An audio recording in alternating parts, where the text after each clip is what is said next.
Good evening everyone, कैसे हैं आप लोग। आज की मार्केट जो थी वो कमजोर दिल वालों के लिए नहीं थी, कमजोर स्किल वालों के लिए तो बिल्कुल भी नहीं थी। वो मैं इसलिए कह रहा हूं कि जहां पे 1000 1500 पॉइंट बैंक निफ्टी का बढ़ना, उसके बाद उतना ही पॉइंट्स नीचे चले जाना, ये कहीं ना कहीं वोलाटिलिटी एक्सट्रीम पे है। स्कैरी मार्केट इसे हम कह सकते हैं।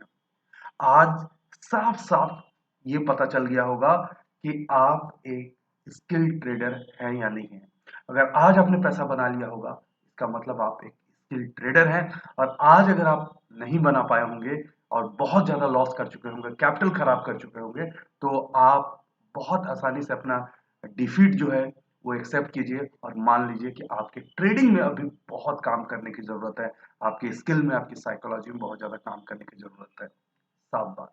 अब बात आगे करते हैं कि आखिर ऐसा क्यों हुआ। टीवी में बिजनेस चैनल जितने भी हैं, हर जगह पे बातें हो रही थी जब बाजार ऊपर जा रहा था कि बजट तो बहुत अच्छा है। फिर सडनली क्या बजट खराब हो गया या बाद में रियलाइज हुआ? तो ऐसा नहीं है। बजट में जो चीजें आई वो ठीक ठाक ही रही। कुछ चीजें जो है, जैसे इंश्योरेंस को लेकर के है, वो थोड़ा सा लाइक इंश्योरेंस कंपनियां ने बहुत अच्छा रिएक्ट नहीं किया। जनरली ये नोटिस किया गया है कि एटीसी में बेनिफिट लेने के लिए ही मोस्टली लोग इंश्योरेंस वगैरह ले लेते हैं, तो उसको थोड़ा सा कुछ कर्व करने की बात की गई है, तो उसके कारण इंश्योरेंस कंपनी 10% से ज्यादा भी टैंक करते गया। लेकिन मेन जो खबर है वो कुछ और है। बजट के दिन मार्केट की इस क्रैश को बजट ने गवर्न नहीं किया, बल्कि कुछ और फैक्टर्स थे जिसने बाजार को इस तरह से क्रैश कराया। और अदानी ग्रुप का जो जिन है वो एक बार फिर से बाहर आ गया। तो क्या है वो पूरा टॉपिक जो है उसके बारे में बात करता हूं। मैं ब्लूमबर्ग को कोट कर रहा हूं यहाँ पे। तो एक स्विट्जरलैंड की इन्वेस्टमेंट बैंकिंग आर्म है क्रेडिट सुसे। आप इसे जानते भी होंगे, कई बार आपने इसके बारे में सुना भी होगा। एक्चुअली उसने ये अनाउंस किया कि वो अपने प्राइवेट क्लाइंटेज को जो अदानी के बॉन्ड्स हैं उसके अगेंस्ट मार्जिन नहीं देंगे। यानी अदानी का जो बॉन्ड है वो कूड़ा है। साफ साफ ये समझ लीजिए।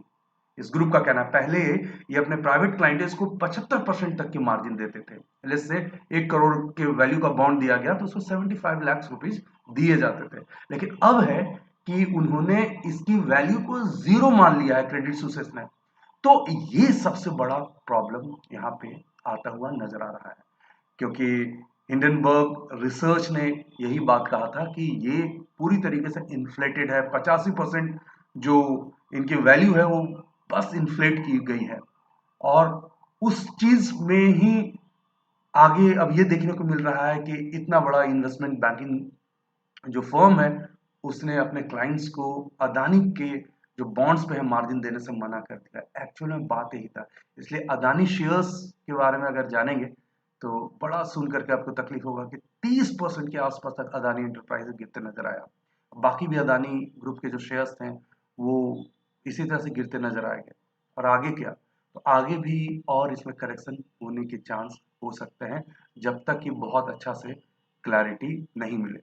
तो लेंडिंग वैल्यू जीरो कर देना किसी बॉन्ड पे, उस बॉन्ड के बारे में तो बताता है। आप न्यूयॉर्क स्टॉक एक्सचेंज वगैरह पे अदानी बॉन्ड्स वगैरह के जो प्राइसेस देखेंगे तो सीधे नीचे चलते चला गया है।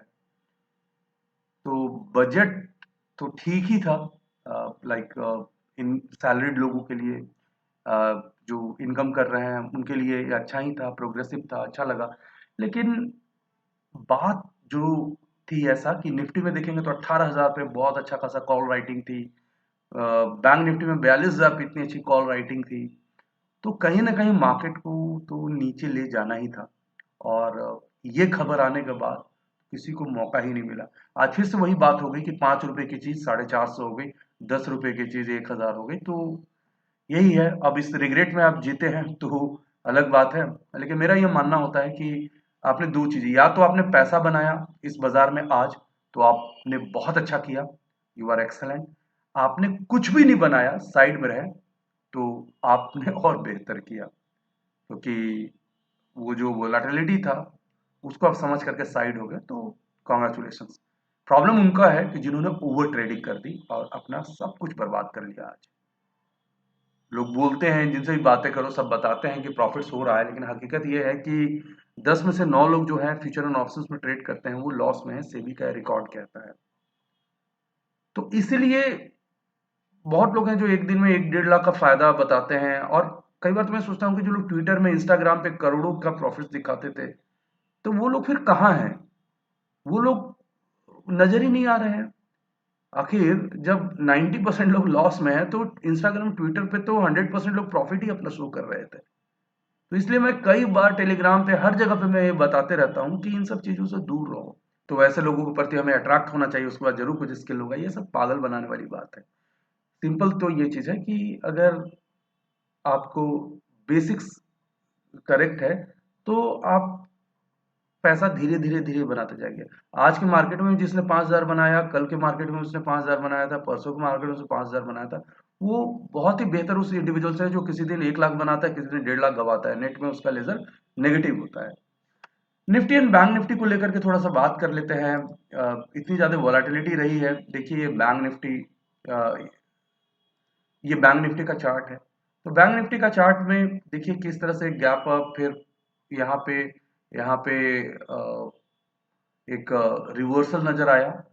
तो आप हर पॉइंट को हर जगह कैप्चर नहीं कर पाते, लेकिन अगर आपने बेसिक और टेक्निकल एनालिसिस भी किया होता तो भी यहाँ से 41,144 पे भी अगर आप एंट्री लिए होते शॉर्ट के लिए, तो भी आपको यहाँ पे देखिए ये करीब करीब 600-700 पॉइंट यहाँ भी आप कमा सकते थे। अगर आपको लगता है कि यहाँ तो कोई रिवर्सल मुझे नजर आया नहीं, तो आप यहाँ से इस तरह से भी कमा सकते थे। तो बड़ा सिंपल सा ये चीज था।